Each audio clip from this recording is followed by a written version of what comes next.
මේ සිත මුලා වෙන හැටි. හැමෝම යන සසර යන සත්‍යය. එතකොට ඒ අය ගේන කර්ම ශක්තිය අනුව තමයි මේක හේතුඵල ධමයක් වුවම මහා පරාසයක් අයිති. සත්‍යය සසර යන්නේ හේතුඵල ධමයක්. හුස්ම ගන්නෙත් හේතුඵල ධමයක්. ඇයි? සාමාන්‍ය හුස්ම ගන්න බැරි ලෙඩවල් තියෙනවනේ. ඒ මොකද්ද? ඉපදෙනකොටම බට ගහලා තමයි ඉන්නේ. බට ගැලුව ගමන් යන්න වෙන්නේ. ඒ මොනවාද? මොනවාද? මොකක්ද? භව දුක. කර්ම සකස් වෙච්ච හැටි. අතීත කර්ම.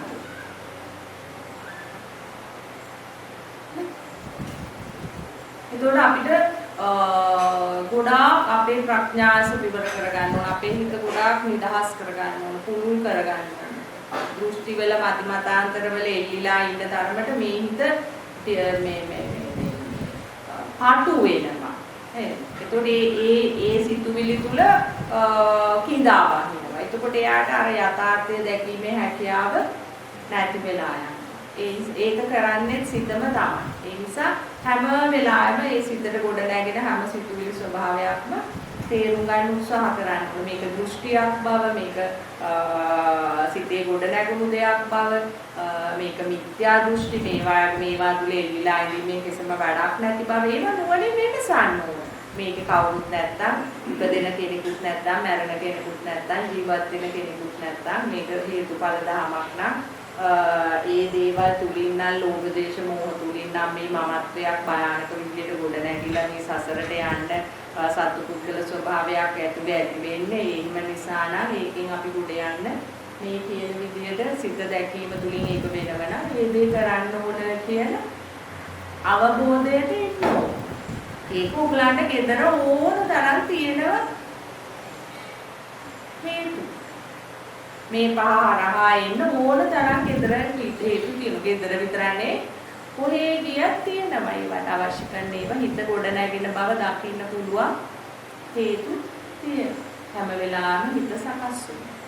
එතකොට ඒ සකස් වීම නැති කරන්න කියලා නෙමෙයි මේ කියන්නේ.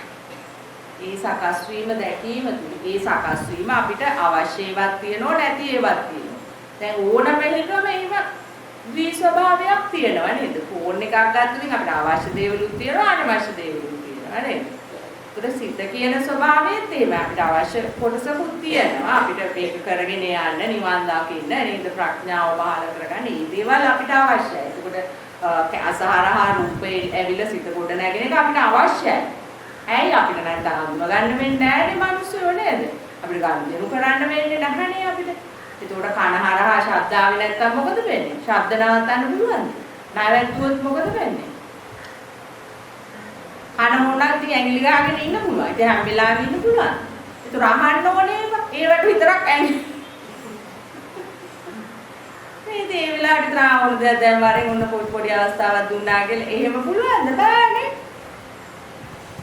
ඒවත් තේරුම් ගන්න. එතකොට ඒ අපිට අවශ්‍ය දේවල් තුන අනවශ්‍ය දේවල් තමයි අන්නර තණ්හාවෙන් උපාදාන වෙන්නේ. තණ්හාවට උපාදාන වෙන්නේ. ඊර්ෂ්‍යා, ක්‍රෝධ, වෛර, මදමාන, කුහකකම් කියන මේ වගේ සිතුවිලි ස්වභාවයන් රාගය, ප්‍රේමය, ස්නේහය, මිත්‍යා දෘෂ්ටි තාවුණා දුගලාගේ තියෙන්නේ. කපටිකම්, වාංචනික ඒවා වත් තියෙනවා නේද? අනුරවටන ස්වභාවය මේ වගේ තියෙන මෙන්න මේ අදක්ෂ සිතුවිලි ස්වභාවයන් වහා හඳුනා ගැනීමේ හැකියාව ඇති කරගන්න ඕනේ. ඒ හැකියාව තුල තමයි තමුන්ට අන කුසලයේ පිහිටුවා ගන්න පුළුවන්. නේද බලන්න සබ්බ පාපස්ස අපකරණ. අර අදක්ෂ ස්වභාවයන් අදක්ෂ සිතුවිලි ස්වභාවයන් හඳුනා ගන්න දක්ෂ කෙනාට ඒ දැකීම තුල යාට කුසලය සම්පාදනය වෙන කුසලයේ උපදින. එතකොට එයාට ඒ කුසල් ස්වභාවය කියන්නේ ප්‍රඥාව. එතකොට ඒ ප්‍රඥා ඇස පහළ වෙනකොට එයාගේ හිත දමනය වෙනපා. නේද? ඒක තමයි කියන්නේ. දැන් කොච්චර දුරට ඕක කරලා තියෙන්නේ. දැන් ඕගලන්ට බලා ගන්න පුළුවන් ඕගලන්ගේ සිත දැන් ඕගොල්ලෝ විදර්ශනා කරලා තියෙන ඒ ස්වභාවය තුළ ඕගලන් කොච්චර දිනුනද කියලා නමු මිත්‍යා දෘෂ්ටි වල එල්ලිලා ඉන්නද කියලා. දැන් මේ බුදුපහන තියෙන එකම නෙමෙයි මෙතන හරිද මේ? ඒක ගැනම නෙමෙයි මේ කියන්නේ හරිද? ඒ දෙයක්ම ඒවා තුල මේ තණ්හාවෙන් උපාදාන වෙන්න එපා කියන එකයි මේ කියන්නේ. හරිද? ඒවායින් යමක් ලැබෙනවා කියලා ඒ මැත්තේම හැපි ඉන්න එපා කියලායි මේ කියන්නේ. ඒ සිතුවිලි ස්වභාවය රවටන සිතුවිලි ස්වභාවය තේරුම් ගන්න කියලායි කියන්නේ.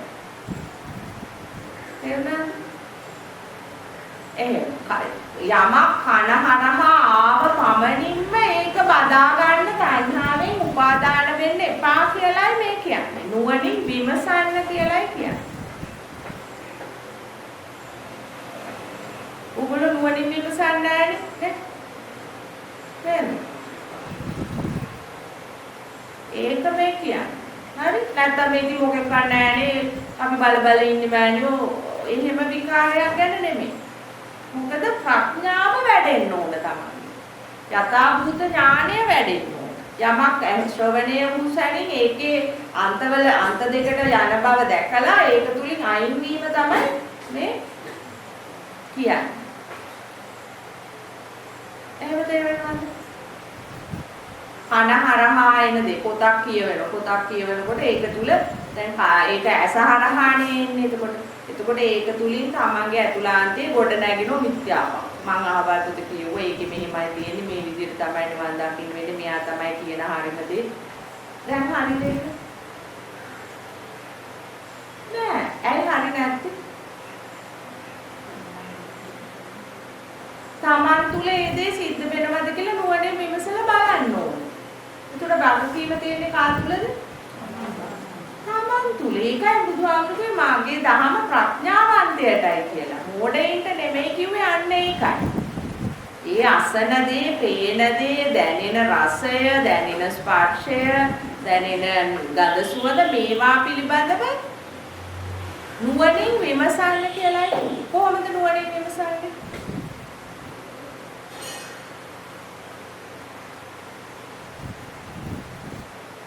කොහොමද විමසන්නේ? නුවණින් සිත සකස් වෙන්නේම අන්තිමට. සුවඳට රැවටෙන්නේ නැද්ද? ඊළඟ කෑම හරි හොඳයි මෙහි යම් නෑනියු මෙහින් කන්න.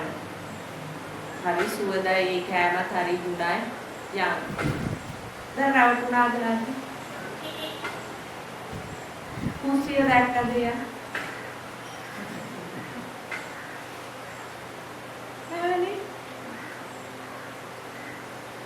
එතකොට යා දුන්නේ වාර්තාව හරිද? දුරවුණාද නැද්ද? හිතනේ දේ කිව්වේ. ඒකට එහෙම හොඳ කියලාවත් එහෙම නරක කියලාවත් අපිට බෙදන්න කරන්න ඕන දේ තමයි. ඒ පිළිබඳව තණ්හාවෙන් උපාදාන වෙන එක. ඒ පිළිබඳව මිත්‍යා දෘෂ්ටියක් තණ්හාවකව මිත්‍යා දෘෂ්ටි තරටි හරිද? මොහේ කියන්නේ ක්‍රමිකන මිත්‍යා දෘෂ්ටි. ඒකට ඒ පිළිබඳව ගොඩනැගෙන මිත්‍යා දෘෂ්ටි වලින් අයින් වෙන්න.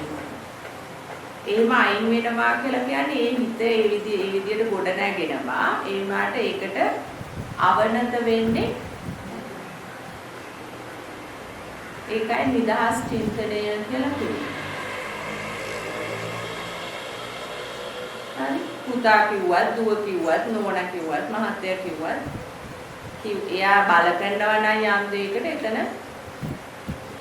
නුවණින් විමසලා බලන්න ඕනේ දේ හරිද කියලා. ඒක තමුන්ට ඒ කියන දේ එහෙමමද කියලා බලන්න පුළුවන් නුවණින් විමසලා. එහෙම මේ කවුරුවත් සියල්ල දත්තයි නෑ. දැන් මම කියන්නේ ඔයගලන්ට මං කියන දේවල් පිළිගන්න කියලා. එහෙනම් මොකද මං කියන්නේ? මෑනියෝ කිව්වේ මොනේ මේක බලන්න. අපි බලන්න ඕනේ මේ විදිහින් හරිද කියලා. දැන් හරිද බලන්නේ කොහොමද නුවණින් විමසලා? මොකක්ද තමන් තුලින් දකින්නේ?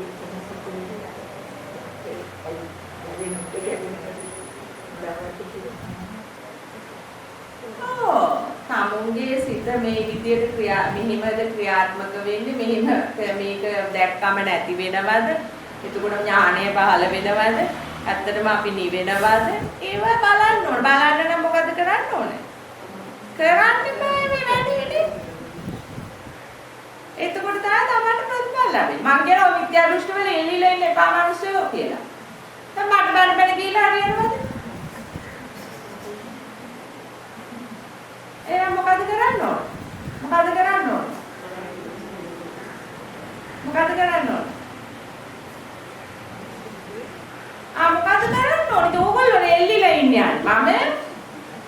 මම කිව්වේ පාගියලා එල්ලෙන්න. එහෙනම් මොකද කරන්න ඕන? අනේ අතල්ලා. කල්වාගේරියක් ඔලුට තියාගෙන ඉන්නවා වගේ ඕක.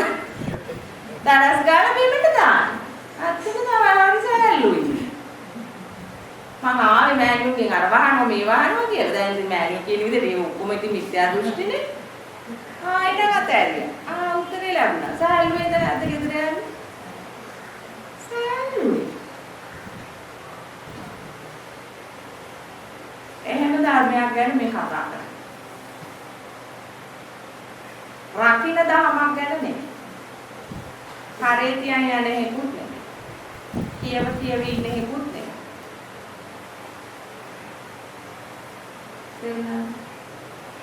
සරණ යන්න තියෙන්නේ තමන් තුළ. සරණ යනවා කියන්නේ තේරුම මොකද්ද? නිස්සරණය වෙන්නේ. සරණ නිස්සරණ. මොකද්ද? සරණ කියන්නේ මොකද්ද? සරණ යනවා කියන්නේ මොකද්ද? සරණ යනවා කියන්නේ මොකක්දලින් ඉතින් තාක්ක විතර ඉන්න එපා උඩ ඉන්නකම මෑණි අර පොතේ තිබුණ මෙහෙම රාමුදුරු කියලා තිබුණ මේවයි මොකද සරණ යනවා ඉතින් බලන්න පොඩ්ඩක් දැන් ඔයගොල්ලෝ කරන වැඩ තියෙන්නේ බුද්ධං සරණං ගච්ඡාමි ධම්මං සරණං ගච්ඡාමි ඒ දෙතනනේ සරණ වචනේ තියෙන්නේ නේ ඔයගොල්ලෝ දන්නම දැන් මහත්ය සරණ යන්න නෝන සරණ යන්න ළමයි සරණ යන්න අපිට කිසි සරණක් නැහැ අනේ අපිට පීඩ වෙන්න කියන්නේ ඒ මොනවද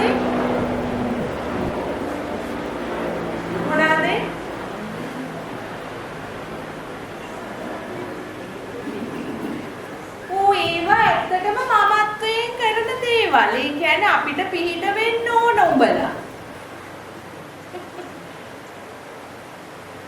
අපිට පිට වෙන්න. එතකොට තමුන්ගේ ඇතුළාන්තේ එහෙම එකක් තියනව නේද? අන්න ඒකම. ඒක තමයි. සරණ යනවා කියන්නේ අනුව යනවා කියන්නේ. ඒතර මහත්යෙකුව තෝහන්න ඕනේ පිස්සු විකාර මෙන්න මෙහාට වෙලා ඉන්න. කිව්වොත් දැන් ඒතකොට මහත්යද සරණ යන්නේ නැහැ. කවුද සරණ යන්නේ? එතනම් පොඩ්ඩක් හිතන්න වෙන මෑණියෝ පැය දෙකක් අහලා ගිහලා අපි ඊට පස්සේ සරණ යන්න ඕනේ යන්නේ එහෙමද එහෙනම් කොහමද ප්‍රායෝගික වෙන්න ඕන මම මේකයි මේව මෙච්චර කියන්නේ ඇත්තටම අපිට එහෙම මේ මහා විශාලෙන් මේ නිවන් දක්නා කියන එක අතිශයින් සියුම් දෙයක් ලොකු වැඩ කරලා ලොකු දැනුමවල් එක කවදාවත් නිවන් දකින්න බෑ එතන නිවන එතනම වැහිලා නිවන කියන්නේ අතිශයින් සියුම් ස්වභාවයක්. සියුම් ස්වභාවයක් කියන්නේ ඇතුළාන්තයේ මමත්වයක් ගොඩනැගෙන ඒ සියුම් ස්වභාවය. මමත්වයක් ගොඩනැගෙන එකත් අතිශයින් සියුම් විදියට කෙරෙන්නේ එතන. අපිට පෙන්නන්නේ ඒක උණුප්පල පෙන්නන්නේ කය මගේ හිත මගේ ඔක්කොම මගේ. එහෙමනේ පෙන්නන්නේ නේ. තේරෙම මගේ. නමුත් එහෙම එකක් නැහැ. කුංචි චෛතසික ස්වභාවයක් හැබැයි හරිම තදයි ස්වභාවය. ඒ පෙන්නන ඒ මම කියන මමත්වය කියන ස්වභාවය සිතුවිලි ස්වභාවය හරිම ඕලාරිකයි තදයි. හඩන්න බෑ ලේසි. අන්න ඒකයි මේ දකින්න කියලා කිව්වේ. එතකොට තමුන්ගේ ඇතුළාන්තය දකින්න තරම් අවංක වෙන්න ඕන තමයි. ඍජු වෙන්න ඕන. දක්ෂ වෙන්න ඕන. එතකොට හැම සිතුවිලි ස්වභාවයක් ගැනම තමුන්ට තේරෙන්න ඕන. නිකම්ම කරන්න බෑ. හොඳට නුවණින් විමසීමේ හැකියාව තියෙන්න ඕනේ. එහෙම වුණොත් තමයි තමුන්ට ටක්කාල ඇතුළාන්තේ සිත සකස් වෙන වෙලාවේදී මේක ඇත්තටම සිතුවිලි ස්වභාවයක්ම තමයි ඒ ඇරෙන්න වෙන දෙයක්. හැබැයි ඒක එකපාරට පේන්නේ නැහැ. ඉස්සර වෙලාව දුක කියන ස්වභාවය හඳුනා ගැනීම තුලින් අර එළියට දාන අකුසල් ස්වභාවය නැති වෙනවා. අකුසල් ස්වභාවය නැති වෙන්න ටික ටික හිත ප්‍රභාස්වර වෙන්න පටන් ගන්නවා. ටික පොඩි සහල්ුවක් දැනෙනවා. එළියට දාන්නේ නැති ක්‍රමය නිසා. එතකොට ආර්යශ්‍රායක මාර්ගය තුල ටික නිහඬ වෙන ස්වභාවයකට යනවා. ඒ නිහඬ වෙන ස්වභාවය තුල තමයි අnder සිත දමනය වෙනවා කියන ස්වභාවය තියෙන්නේ. එතකොට ඒක තමයි සමාධිමත් වෙනවා කියලා කියන්නේ. සමාධි වෙනවා සමාධිය වචනෙත් කියන්න බෑ ඒක වැරදි විදිහට තේරුම් ගන්න. සමාධිය කියලා කියන්නේ හිත සංසුන් වුණා කියලා. එළියට බොරුවක් කියන්න ගියා ඒ බොරුව කිව්වේ නෑ ඒක දැක්කා දැකීම තුල හිත සංසුන් වුණා. ඒ බොරුවක් කියන්න සකස් වුණු ස්වභාවය දක්ගාල නැති වෙලා ගියා. නැති වෙලා ගියාම ඒ මොහොතේම පුදුසන්සීමක්. අන්නේ සැනසීම තමයි මේ නිවන කියලා කිව්වේ. ඉතින් අවබෝධයක් නේද උනේ. ඉතින් එහෙම පොඩ්ඩක් සරයක් දැකලා අන්වැණි මං සෝවන් දැන් මං සක්දාගාමී එහෙම නෙමෙයි. අවබෝධය කියන්නේ තේරුම් ගියා එතන. ඒ කියන්නේ ඒක එළියට දැම්මනම් මගේ දුක වැඩි වෙනවා. එළියට දැම්මේ නැතුව මම දැක්ක නිසා ඒක නැති වුණා. නැතිවීම තුළ දැන් ඒ ස්වභාවය මා තුළ නැහැ. මේ පීඩාකාරී බව මගේ දුරු වුණා නේද කියලා තේරුම් යනවා, අවබෝධ වෙනවා, ප්‍රත්‍යක්ෂ වෙනවා. නේද? ටික ඒ අවබෝධය තමයි ටික ටික අන්නර අකුසල ස්වභාවයෙන් මිදෙන්න අර ඕලාරික නිකන් උලගක් ආවත් නිකන් ගස්සන පුප්පන මිනිස්සු ඉන්නවා නේද? අන්න ඒවා ටික ටික අඩු වෙනවා. අඩු වෙලා ගිහිල්ලා හිත බොහොම සැහැල්ලු ස්වභාවයකටපත් වෙනවා. බොහොම නිහතමානී ස්වභාවයකටපත් වෙනවා. බොහොම ඍජු ස්වභාවයකටපත් වෙනවා. ඒ ස්වභාවය තුල තමයි අන්නර ඥානය පහළ වෙන්නේ. අර හිත සකස් වෙන ස්වභාවය පැහැදිලිව පේන්න ගන්නවා. මොකද අර බොරු කියනකම් ගේලාම් පරුස වචන හිස් වචන ඕවා කියනකම් හිත පැහැදිලිව පේන්නේ නැහැ. අනුන්ට නිඳා අපහාස කරන තාක්කල් දෘෂ්ටිවල එල්ලිලා ඉන්න තාක්කල් මේ හිත පේන්නේ නැහැ. මේ සිද්ධ වෙන්නේ මොකද්ද කියලා තේරෙන්නේ නැහැ. ඒවා අඩු වෙනකොට කුසල් සිත වැඩි වෙනකොට පවතින කාල සීමාව.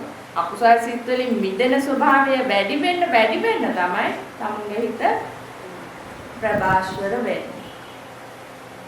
හරි නැත්නම් මේ හිත දැක්කම ඕක මොකද? හිත දැක්කම ඉතින් නිවන් දකින්න හරි සුළු දෙයක් කියලා. එහෙම නෙමෙයි. හරිද? නිකම්ම සෝවාන් වෙන්න බෑ. සතර අපායට වැටෙන ඒ අකුසල් ස්වභාවයෙන් අයින් වෙන්න ඕන. අයින් වෙන්නේ කොයි වෙලාවෙදිද? බොරුවක් කියන්න කට හැදෙනකොට. දැන් බොරුවක් කියන්නේ සිතුවිල්ලක්ද නැද්ද? කොහොමද දැනගත්තේ? සිතුවිල්ලක් කියන්නේ මොකද්ද? අනිර්වචනය කරන්න දන්නේ නැති කෙනෙක් පුතා ළමෙක් අහන මොනවද මේ ආච්චි සිතුවිලි කියන්නේ? මොකද්ද දෙන උත්තරේ? සිතේ හටගන්න ස්වභාවය නේද? යම් අරමුණක් එක්ක සිත සකස් වෙන ස්වභාවයෙන් තමයි සිතුවිල්ල කියලා කියන්නේ. හරි? එතකොට සිතුවිලි ඇරෙන්න වචන තියෙනවද? නෑ. වචනවල තියෙන්නේ ඔක්කොම සිතුවිලි. ක්‍රියාවේ තියෙන්නේ ඔක්කොම සිතුවිලි. එහෙම තේරෙනවද? කොහොමද ක්‍රියාවේ සිතුවිල්ලක් තියෙන බව තේරෙන්නේ? කොහොමද සිතුවිල්ල?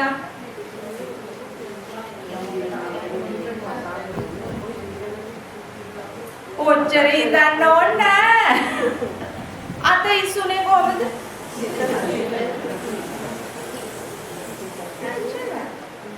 එහෙනම් සිතුවිල්ල ඉඳගන්නේ අරමුණ කියන්නේ මොකද්ද? ඒ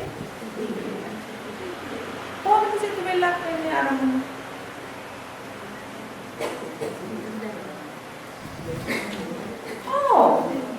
ඒවත් ඒවා සංනිවේදනය වෙන ස්වභාවය තමයි හැඟෙනවා දැනෙනවා කියලා නේද කියන්නේ නේද? මට හිතෙනවා කියන්නේ. මට කපලා මොකද දාන්නේ? සිතෙන ස්වභාවය. එහෙම ස්වභාවයක් මේකේ තියෙනවා. ඒ ස්වභාවය තමයි හැම වෙලාවෙම ක්‍රියාත්මක වෙන්නේ. ඒක හැබැයි සකස් වෙන්නේ මේ විදිහට කියලා කිව්වා. ලෝභ දේශ මොහය තුල මේක සකස් කරන එකයි මෙතන ප්‍රශ්නේ තියෙන්නේ. දැන් ඔයාගේ රූපය මගේ ඇස හරහා ස්පර්ශ වෙනකොට මගේ සිතේ ඔය රූපය පිළිබඳ ගොඩ නැගෙන එක ප්‍රශ්නයක් නෙමෙයි. ප්‍රශ්නේ තියෙන්නේ මොකද්ද? ඒක තුල අන්තවාදී වෙන එක. මොකද අන්තවාදී වෙනවා කියන්නේ? ගම කොහෙද පවුලේ කී දෙනෙක් ඉන්නවද? ආනේ දැන් ඉවත් ආනේ කොහොමද නැද්ද? ඇත්තටම වැඩක් නැහැ.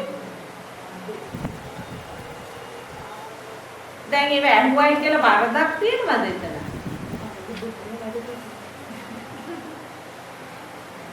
තෝරා බේරා ගැනීම තමන් සතුයි. ඇලීම් ගැටීම් වලින් තොරව කෙනෙකුගේ නම අහන්න ඕනද නැද්ද? එයාගේ වගතුග ඕනද? ඒවා කෙලෙස් වලින් තොරව අපිට යම් අවශ්‍යතාවයක් තියෙනවා නේද ඒකේ? ඇයි දැන් ඔයාට ඊළඟ ධර්ම දේශනාවට ඉන්න ඔයාගේ නම ඕන, ටෙලිෆෝන් නම්බර් එක ඕන නේ? එච්චරයි. ඒකට විතරයි ඕන අපිට ඉන්න. ආයිත් ඔයාගේ ගෙදර දූලා ඉන්න කීයක් ඉන්නවද? පුතු කීයක් ඉන්නවද? රබර් වතු තියදී ඒව හොයන්න අපිට අවශ්‍යතාවය නැහැ. මිනිස්සු ඒව ඉල්ලගන්නේ මොනවද? බස්සල යනකොට ටෙලිෆෝන් නම්බර් එක දෙන්නේ මොකටද? දැන් ඔයගොල්ලත් කරනවනේ මරේ. අනේ ඔයාගේ ටෙලිෆෝන් නම්බර් එක දෙන්න මට හදිසියක් වුණොත් කතා කරන්න. අන්න ඒව තමයි වැඩක් නැහැ කියලා. උන්වහන්සේ කියන තරමට ඕනේ නැහැ ඉල්ලන්නේ. ඒතකොට ඒවා තෝරා බේරා ගැනීම හැකියාව තියෙන්න ඕන තමයි. ඒවා වැඩි වෙන්න මේකේ දත්ත වැඩි වෙන්න පීඩනේ වැඩි. දැන් බස් එකේ යනවා කෙනෙක් එක කතා කර යනවා. බස් එකෙන් බහින්න ළඟයි. මම යන්නම් කියලා බැස්සා. ඉවරද නැද්ද වැඩි? ඉවරයිනේ. යද්දිත් දැන් ඒ ගැන හිතනවද නැද්ද? හිතනවනේ. අන්න ඒක දකින්න. මේ සකස් වුනේ කියලා ඒක දකින්න. එතකොට ඒක නැති වෙලා. ඒකයි බුදුහාමුදුරුවෝ ඇතුලේ රූපයක් නැත්නම් එළියේ රූපයක් නැහැ. එතකොට ඇතුලෙත් නැත්නම් එළියෙත් නැත්නම් අතරමැදත් නැහැ. එහෙනම් ඔබ පිළිවන් පානවා කිව්වොත් ඔන්න ඒක තමයි මේ කිව්වේ කරන හැටි. ඔබ කියලා කිව්වේ ඒ අර ඇති වුණු මමත්වයේ තමයි නැති. මම නැති වෙන දැන් තමයි පින්නිවන් පානවා කියලා කිව්වේ. ඒව හරිම ලස්සන ගැඹුරු වචන ඒවා. ඒක හැබැයි ඒවායේ අර්ථය සමුට හරියටම අත්විඳින්න ලැබෙන්නේ සමු මේ මාර්ගයේ ගියාම තමයි මේ කිව්ව දේ නේද දැන් මා තුල වෙන්නේ කියලා. එතකොට ඒවා අත්විඳින්න නම් අනිවාර්යයෙන්ම සමු මේ චතුරාර්ය සත්‍ය අවබෝධ කරනවා කියන එකට යන්න. ඉතින් ඒක වචන වලින් කියන්න ඕනේ නැහැ. වචන නැති වුණාට මම කියලා තියෙන්නේ භවය ළඟදී අන්න සමුන්ට දුක දැනෙන ස්වභාවය. පළවෙනිම අවස්ථාව තමයි දුක පීඩාවක් ඇති වෙන ස්වභාවය. ඒතකොට මේ පීඩාවක් දුකක් ඇති වෙන හැම ස්වභාවයකම ලොකු ඉවසීමක් අවශ්‍යයි. ඒ පීඩාව එළියේ නැති කරගන්නේ නැතුව අතුලාන්තයෙන්ම ඒක නැති කරගන්න උත්සාහයක් දරන්න. ඒක පුරුදු වුණාම හරියනවා. මුලදී ඉතින් ඒ කටෙන් එළියට යන්න පුළුවන්. ඊපස්සේ ඉතින් ඕක ගැන හිතා ඉන්න එපා. අයියෝ අරක ගියානේ එළියට. එහෙම කියලා එතනින් ඉවරයි ඒක. එතනින් ඒ මම ඉවරයි. ඒ අරමුණත් එක්ක ඉපදුණු මම ඉවරයි. වෙන්න ඕන දේ තමයි එතන ඇති වුණා නම් ගැටීමක්. ඒ ගැටීම එතනින් අයින් කරලා දානවා. ආයෙත් ඉතින් උගේ මොනවා බලන්න නැතුව එහෙම ඉන්න නෙමෙයි. ඕක ඕනම නෑ මට කියලා එහෙම ඉන්න නෙමෙයි. එහෙම නැතු ඉතින් ඊළඟ දවසේ මේ බත් මුලක් හදාගෙන එහෙ යන්න කියනවත් නෙමෙයි මේ. ඉතින් අරක අත්හැරලා දාන්න. හරි. කියන්න ඕනත් නෑ කෝල් කළා මම වත් එක තරහ නෑ අනේ. කියන්න ඕනේ කිව්වොත් මොකද වෙන්නේ? ඉතින් ආනේ උඹලා දැන් එනවා මෙතන මට එදා මට කියපුව හොඳට මතකයි. ඔන්න තියපන් ෆෝන් එකේ කිව්ව ගාම. ඇයි හිමයිනේ ඔයාගේ තරහ නිවුණාට එයාගේ තරහ නිවිලා නැහැ නේද? එයාගේ තරහ උස්සන්න යන්න ඕනේ ඔයා නිවිලා ඉන්න. ඒගොල්ලෝ නිවෙයි. දෙන්න ඒ යන්නේ එකයි ප්‍රායෝගික ධර්මයක් කියලා කියන්නේ. එහෙම කරනකොට තමයි තමුන්ගේ හිත නිවෙන්නේ. තමුන්ට අර සිතුවිලි එන ස්වභාවය අඩු වෙනවා ටික. ඒක සිතුවිල්ලක් ආව දැන් එක සැරයක් සිත අරමුණක් එක්ක සකස් වුණාම ඒක දිගේ යන්න ගියොත්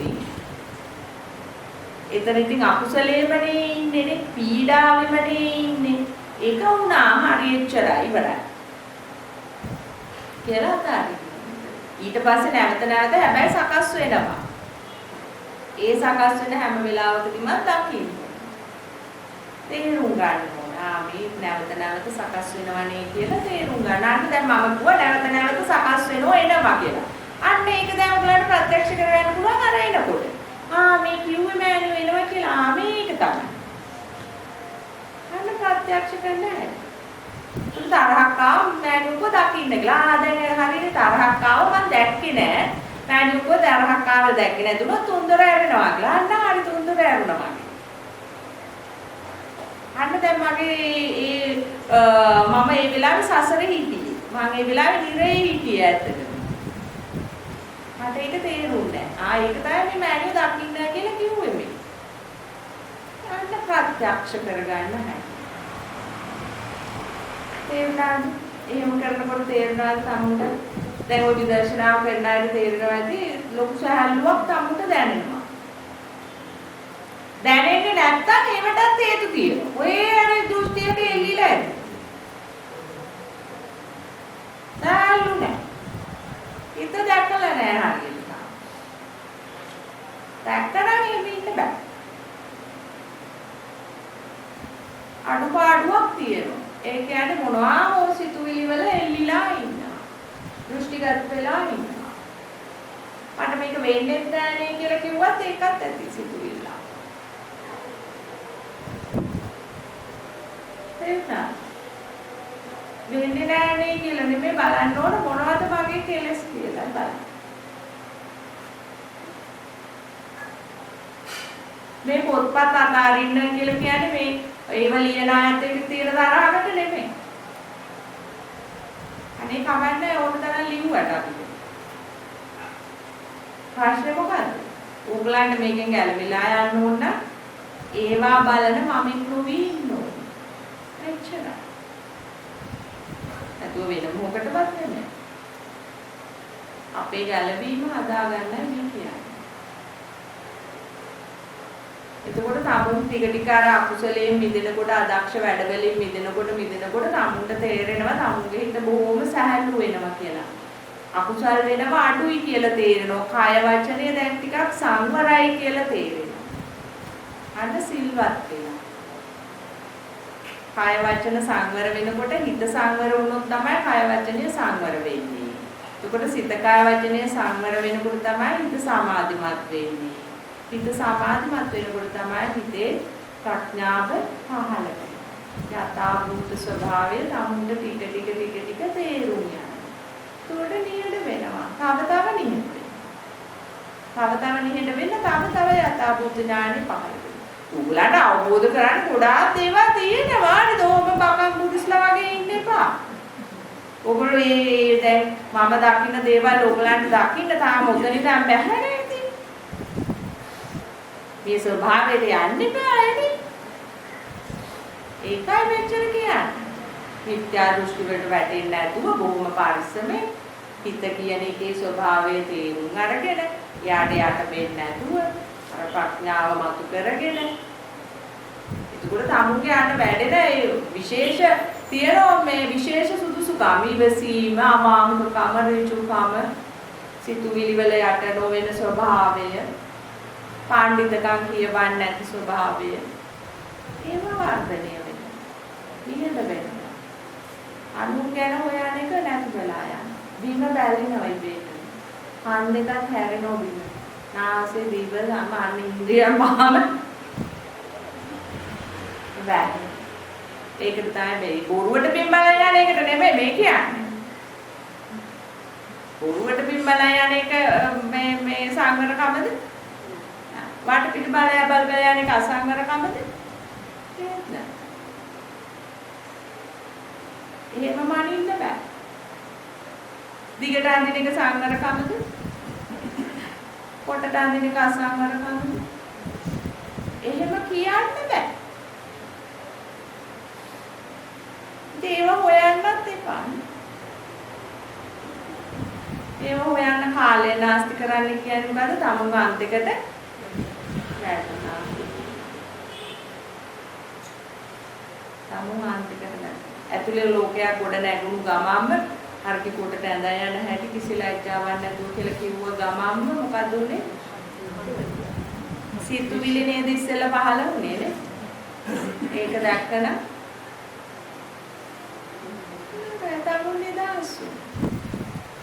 මොන දැකීමද නේ? ඌව දැකලා පුළුවන්ද මෑණියෝ අපි සමාජය හදන්නේ බෑනේ. සමාජය හදන්නේ ඉන්නේ. ඕගොල්ලෝ හදන විදිහට සමාජය හදන්න බෑ. සමාජය කියලා එකක් නෑ. සමාජයේ තියෙන ඔක ඇතුලේ. නැද්ද? ඕගොල්ලෝ නේද සමාජය හදන්නේ ඇතුලේ. අපි මෙහෙමයි, අපි මහිලා සමිතිය, අපි අර සමිතිය, අපි මේ පක්ෂය, අපි මෙහෙ අපි කැපුණත් මෙහෙමයි, පොත් කැපුවත් මෙහෙමයි. මේ කොහෙද ඒ ඇදෙන්නේ නෝ? නේද? බලන්න ඔය ඇයි මම විතරක් කියන්නේ ඔයගලන්ට තෝ කියන්න පුළුවන් වෙන්න බෑ.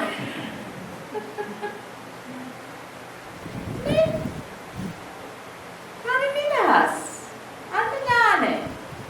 මේ ප්‍රඥාව. ඒක ඔයගලන්ට මේ ප්‍රඥාව තමයි මේ මතු කරගන්නේ. මේක මතු වෙන්නේ නෑ. හැබැයි අර දෘෂ්ටි වල ඉන්නකම්.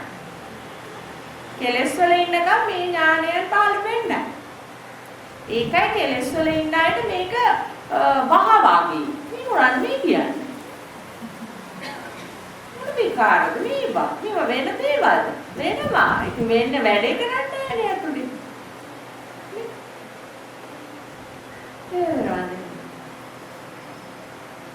නිකම් බකම් මුරිස්ලා වගේ ඉඳලා හරියන්නේ නැහැ. බකම් මුරිස් කියන වචනයක් තියෙද්ද?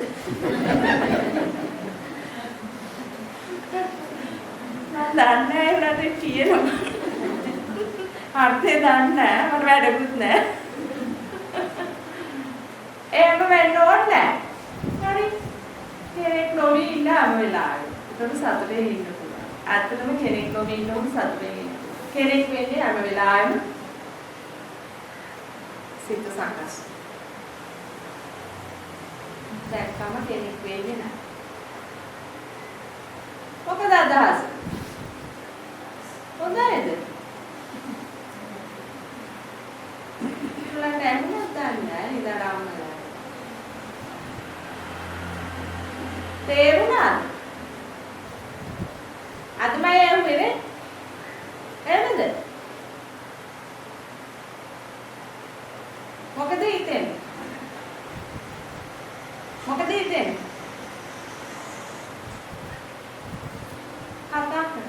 සෝවන් වෙන්න කැමතිද? අනේ මෑණි පිස්සු විකාර කියවලා දෙන්න අපිට නිකන් ආව. ඒ මොන මගුලක්ද වගේ මාන ප්‍රශ්න. කොවින්දලා සෝවන් දෙන්න බෑ. ඒ උනත් තේරුම් ගන්න මොකද්ද වෙන්නේ කියලා. සමුගේ හිත උතුල තියෙන ඒවා ගැන නේද මේ කියන්නේ. අපේ හිත තුල මෙහිම තියනවා නේද? ඒව නේද මේ දකින්න කියන්නේ. අපි හිතන් හිතේවා හරි කියලා තමයි. නමුත් ඒවා වැරදි නේද? මේම ටික ටික තේරුම් ගන්න.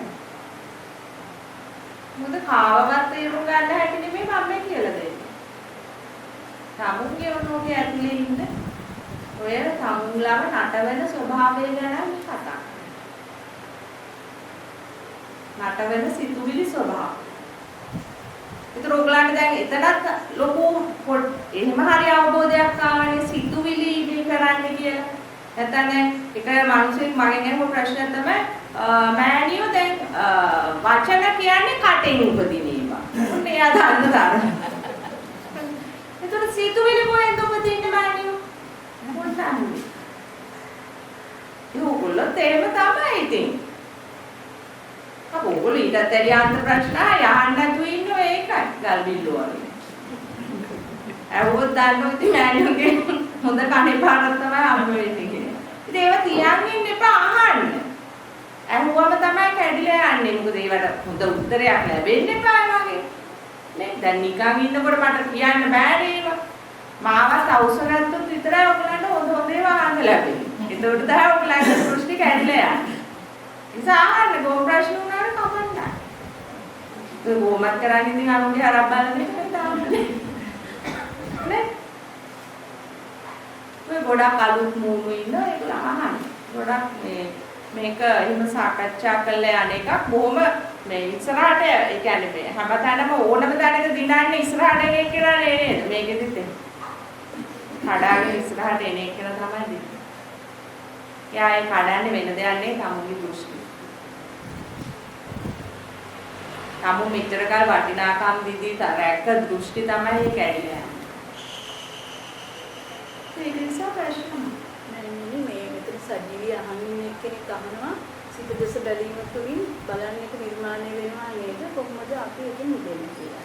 අන්න සිත තුළ සිත දකින්නේ ඒක තමයි මම කිව්වේ මමෙක් නොවි බලන්න ඕන කියලා. එතකොට සිත දිහා බලන්න ඕන තර්ක විතර්ක කරන්නේ නැතුව. ඒක පැහැදිලිව තමුන් ඒ අර ඉස්සරහා තියෙන ස්ක්‍රීන් එකක් දිහා බලනවා වගේ හිත ඉස්සරහට අරගෙනයි බලන්න ඕනේ. ඒකට දක්ෂ වෙන්න ඕන ටික ටික. පළවෙනි අවස්ථාව තමයි තර්ක විතර්ක කර කර බලන්නේ නැතුව ඉන්න එක. ඒකට දක්ෂ වීමක් වෙන්න ඕන. තර්ක විතර්ක මුලදී වෙයි. ඉතින් අන්ත දෙකට සකස් වෙනකොට මුලදී එහෙම වෙන්න පුළුවන්. මේක ඉතින් අනිත්‍යයිනේ. එහෙම කිව්ව ගමන්ම නැති වෙලා යනවා. හැබැයි නිරෝධය නෙමෙයි. මොකද එතන විතර්කයක් කරලා තර්කයක් කරලා ඒක නැති කරේ. එහෙම තමයි මුල් අවස්ථාවේදී. එහෙම ටික ටික ඉස්සරහට යන්න ඕනේ. ඉස්සරහට යනකොට අන්න එහෙම තර්ක විතර්ක වලින් තොරව සිත දිහා නිකන් ස්ක්‍රීන් එකක් දිහා බලන විදියට බලන්න පුළුවන් හැකියාවක් ලැබෙනවා. ඒ වගේ තමයි බලන්න.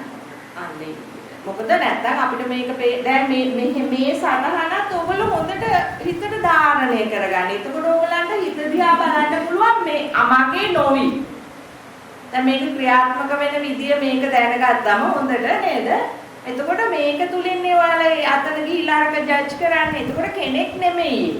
ඒ ප්‍රඥාව. ඉතින් දෙකේම තියෙන සිතුවිලි තමයි මේ කුසල් සිත අකුසල් සිත. මේ සිතුවිලි ස්වභාවයන් දෙකක් තමයි මේ දැන් මේ වැඩේ කරන්න යන්නේ. එතකොට කුසල් සිත කියලා කියන්නේ අර තර්ක විතර්ක වලින් නැතුව සිත බලන්න තරම් දක්ෂ වෙන එක. ඒක වෙනවා ටික වෙන්නේ. විතර්ක වුණාමත් එතන ඒක විතර්කයක් වුණා කියලා තේරුම් ගන්න ඕන. කුසල් සිත තමයි හැම වෙලාවෙම කෙලෙස් වලින් තොර සිත. එතන මමත්වයක් නැහැ. ඒක අකුසල් සිත තමයි හැම වෙලාවෙම කෙලෙස් වලින් සකස් වෙනවා. මේ සකස් වෙන සිත තුල පීඩාවක් තියෙනවා. ඒක තමයි අකුසල් සිත. අදක්ෂ සිත. එතකොට මට ඒක විශේෂයෙන්ම කියන්න ඕනකම තියෙන්නේ මේ මෝහය කියන එක තුල යාම් දෘෂ්ටියක එල්ලිලා හිටියොතින් ඒකත් දුකක් තමයි. එතනත් මම ගොඩනගෙනවාමයි. මිත්‍යා දෘෂ්ටි කියලා කිව්වේ ඒවා අතාරින්න කියලා කිව්වේ ඒකයි. ඒවා තුල ඉන්න තාක්කල් එතනින් එහාට උගලන්ට තියෙන යථාර්ථය පෙන්වන්නේ නැහැ. ඒකෙන් වැහිලා. එහෙම තේරෙනවද? එහෙම කිව්වම යාම් දෘෂ්ටියක උදේ හවස කරන්න ඕන යම් දෙයක් තියෙනවා ඒක දෘෂ්ටියක් නේද? එහෙම කරන්න ඕන කියන දෘෂ්ටියක් තියෙනවා. එතකොට මේ දෘෂ්ටිය තියෙන තාක්කල් එතනින් එහාට තියෙන දේක නොකර හිටියම වෙන්නේ මොකද්ද කියන එක Tamanට හොයාගන්න වෙන්නේ නැහැ. එහෙනම් ඒක හොයාගන්න නම් අරක නොකර ඉඳලා බලන්නම වෙනවා.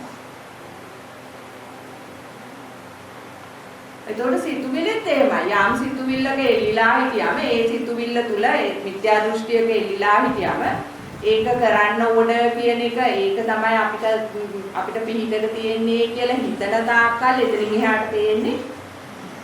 එහාට පේන්නේ මායෝ ආවේශ වෙලා අරුන් කෑ ගහනවා අපි නම් මේකෙමයි ඉන්නේ හෙල්ලෙන්නේ නැහැ අපි නම් කියන ඉන්නකම Tamanට ආවේශ වෙලා තියෙන්නේ ක්ලේශ මාර්ගය. අනිවාර්යයෙන්ම පියතු සැකතු තමයි අර ඒක පිළිලා බලන්නේ. සත්‍ය කියන්නේ. ඔව්.